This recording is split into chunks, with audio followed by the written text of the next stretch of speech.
obviously can't take water runs to when we're on trips to the moon and on the farther away places like Mars. Yeah, that's absolutely right. For the International Space Station, that's in low Earth orbit, obviously costly to get material to the space station. This system, with the performance efficiency we have in this system, can support the space station very well. But as we look ahead towards going to the moon and then to Mars, we understand that the efficiency that we expect to achieve in this system, we're going to have to do even better on. And by getting this system up and operational on the space station, it's going to give us a very important opportunity to gain long-term operational experience with systems like this, so we know where to target our future improvements for exploration beyond low Earth orbit. And that's the idea, that the International Space Station is a test bed for these exact kind of hardwares, procedures, and they start out being refrigerator size, and the idea is that future versions should be smaller, more compact, easier to use. That's right. We're always looking for ways to improve weight and volume, always at a premium. Power, reliability, especially when you're talking about a life support system, is high up on the list. And by running this kind of system for a long period of time, we'll get a lot of important knowledge about what things tend to wear out sooner than others, and where we need to apply some engineering and technology development resources. Well, the crew plans to take samples that have already been provided by the International Space Station crew members, and they will run it through the system? That's correct. The space station crew has already collected and set aside some urine.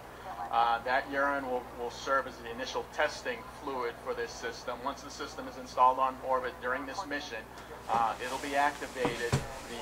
We're very anxious to go ahead and get this system up and running during this mission, so that the crew can collect some water samples, get them back to the ground on this mission, and we can begin gathering that data that we're going to need to finally declare next springtime that this system is operational and ready to support 6 crew. Right, it'll take about 90 days or so and test the water. Right. Well, one of the other things that's beyond the obvious is well, let's face it, we're talking about turning old water into new water, and you guys refer to it as the ick factor. And honestly, even people, not just media that we have here, but members of NASA, when they heard I was going to sample some of the water, I got it, are you kidding? You're seriously going to do that?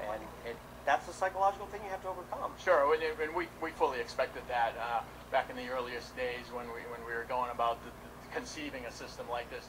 We got to the point where we had selected our technologies and tested it, and we knew we could put a whole bunch of laboratory data on the table with numbers that showing that the water is clean and safe, but we always knew that it was going to be that subjective ick factor that was going to have to be overcome. So we actually went through tests with subjects and gave them blind samples of our water compared to similarly treated tap water and asked them to rate it.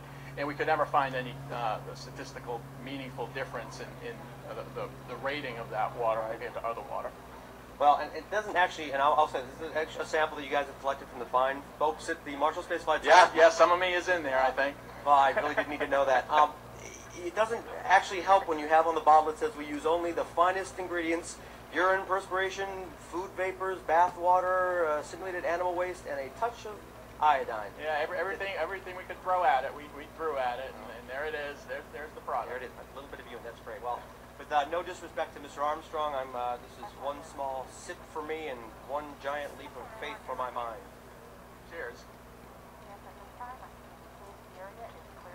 Actually, it doesn't taste any worse than the bottled water that I had the rest of the day. Although a little bit of you in there probably was more than I needed to know, and that's but it really wasn't that bad. And if it can produce that for the crew and save water, save money, and that's a good thing. Absolutely. We're very excited. Looking forward to this having a long, useful life on station.